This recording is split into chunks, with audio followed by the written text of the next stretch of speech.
जय हिंद दोस्तों। सभी को मेरा राम राम है। श्रद्धा मर्डर केस आप लोगों को तो याद ही होगा। अभी ये मामला पूरी तरह से ख़त्म भी नहीं हुआ है, लेकिन तब तक एक और मामला ऐसा ही बिहार से आया है। जिनका बिहार में हत्या हुआ है उनका उम्र 42 साल है, जिनका नाम नीलम देवी है। और जिसने हत्या किया है उन जिहादियों का हम अपनी जुबान से नाम भी नहीं लेना चाहते। आखिर कब तक मेरे भाई हमारे हिंदुस्तान में ऐसे जिहादी लोग घूमते रहेंगे? आखिर क्यों नहीं ऐसे लोगों पे कठोर से कठोर कार्रवाई हो रही है?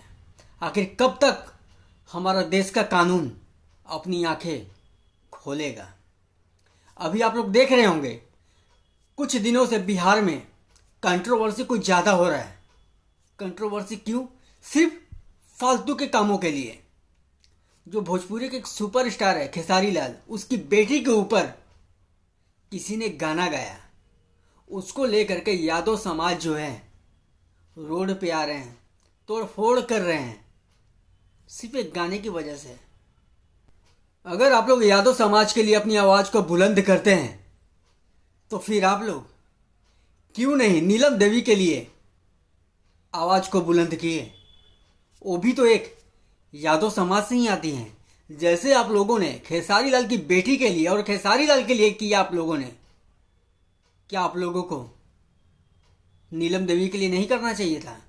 खेसारी लाल की बेटी के लिए आप लोगों सड़कों पे आए, विरोध प्रदर्शन किए, तो नीलम देवी तो इस दुनिया में है भी नहीं, तो फिर आप लोग उनके लिए क्यों नहीं किए? क्यों सो रहे आप लोग? मेरे भाई, सोचने और समझने की जरूरत है आप लोगों को। आखिर कब तक आप लोग धर्म और जाति के नाम पे आप लोग खेल खेलते रहोगे? सभी लोग को एक साथ मिलकर जिहादियों का सिर्फ विरोध करना होगा। जो लोग हिंदुस्तान में जिहाद फैला रहे हैं उनका एक ही इलाज है, उनके साथ साथ उनके परिवार का भी इलाज करो, तब ये लोग जा कर के ठीक होंगे, वरना ये लोग ऐसे ठीक नहीं होंगे। समझ गए आप लोग?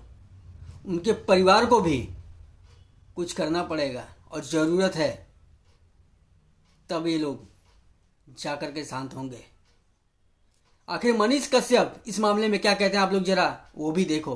भागलपुर के पीरपौती में श्रद्धा बन गई अशोक यादव की पत्नी नीलम यादव। आफ्ताब से भी बड़ा हैवान बना मोहम्मद शाकिल। लेकिन दिल्ली में जो घटना हुआ उसे मीडिया ने दिखाया और भागलपुर के इस जगह पे जो घटना हुआ उसे मीडिया ने नहीं दिखाया। एक 42 साल की औरत का क्या क्या काटा गया है, शायद मैं कैमरे के सामने बोल भी नहीं सकता हूं। उसके भी उतने ही टुकड़े किए गए, इज्जत के साथ खिलवाड़ किया गया।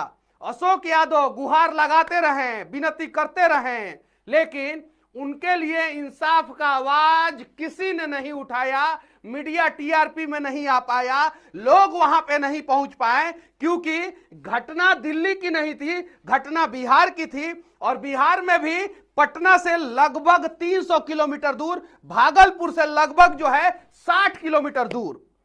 और बुद्धिजीवी लोग जो अपने माथे पे जो है बुद्धिजीवी का टीका लगा के चलते हैं, वो लोग इस प्रकार के घटना पे तो कुछ बोलते ही नहीं है। तेजस्वी यादव जी के तरफ से भी कोई ट्वीट नहीं हुआ। अशोक यादव की पत्नी का इज्जत लूटा गया, उनके स्तन को काट लिया गया, उनके पैरों को काट दिया गया, गर्दन को काट दिया गया, और किसी ने कोई कुछ नहीं किया।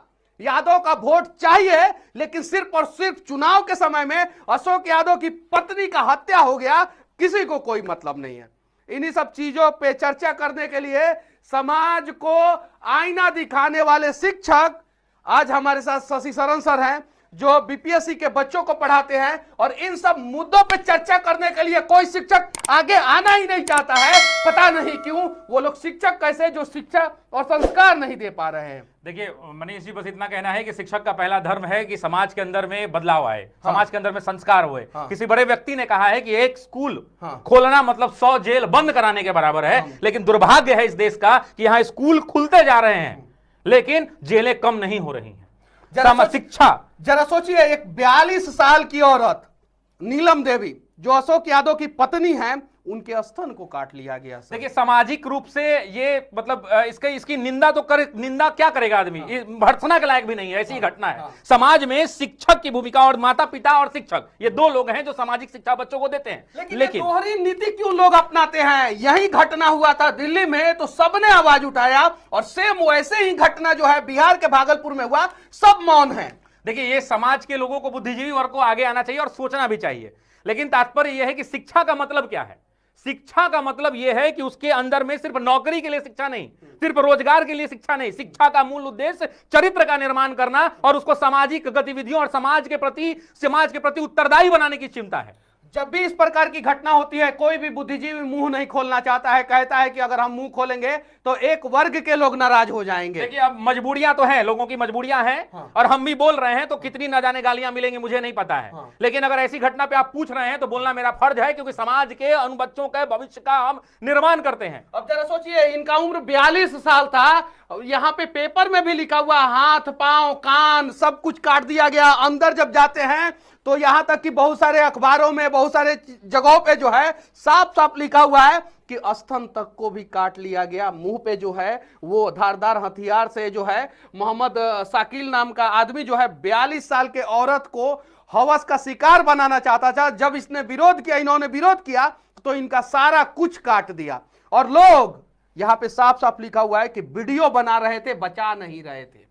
जरा सोचिए, डर है, माहौल का डर। हाँ। अब मान लीजिए कि कोई कुछ ऐसी घटना हो रही है। हाँ। और उसमें लोगों की बड़ी शंका रहती है कि जाएं कि नहीं जाएं। अब देखिएगा ना, रोड पर एक्सीडेंट होता है, सामने से लोग गुजर जाते हैं, मेरी आंखों के सामने कई बार ऐसी घटनाएं हुई हैं। हम लोग डरते हैं कि इसको बचाएं कि नहीं बचाएं, बचाएं कि नहीं बचाएं, गाड़ी पार कर जाते हैं। देखिए यहाँ पे लिखा हुआ है साहब, लोगों ने इसकी रिकॉर्डिंग की लेकिन किसी ने जान बचाने की कोशिश नहीं की, सरेआम काट डाला। निंदनीय है और पुलिस प्रशासन इस पर कड़ी कार्रवाई करे। और मानवाधिकार आयोग कहां है?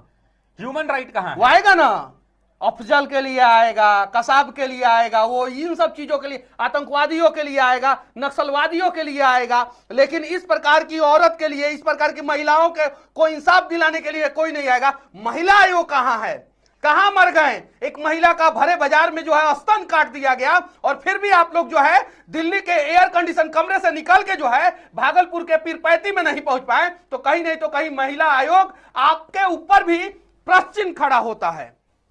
ये जो एक उंगली है ना मेरे भाई, इसमें उतनी ताकत नहीं होती जितनी ताकत अगर सारी उंगलियां अगर एक साथ हो जाए। उसी तरह से मेरे भाई, हम सभी को जातियों में बंटने की जरूरत नहीं है, बल्कि हम सभी को एक साथ खड़े होने की जरूरत है नीलम देवी के साथ। समझ रहे हैं आप लोग ये मत देखो कि वो यादव हैं, ऐसा नहीं सोचना है, बल्कि आप लोग ये सबसे पहले देखो कि वो सबसे पहले एक हिंदुस्तानी है, सबसे पहले वो एक इंसान है। ये देख करके उनके साथ खड़े होने की ज़रूरत है। हम लोगों को जातियों में नहीं बंटना है मेरे भाई। यादव समाज के जितने भी लोग हैं मेरे भाई, आप लोग जितना सपोर्ट खेसारी लाल के लिए आप लोग दे रहे थे, आप लोग थोड़ा सा ही सपोर्ट नीलम देवी के लिए, आप लोग नीलम देवी को इंसाफ दिलाने के लिए थोड़ा आप लोग सामने आइए। जय श्री राम।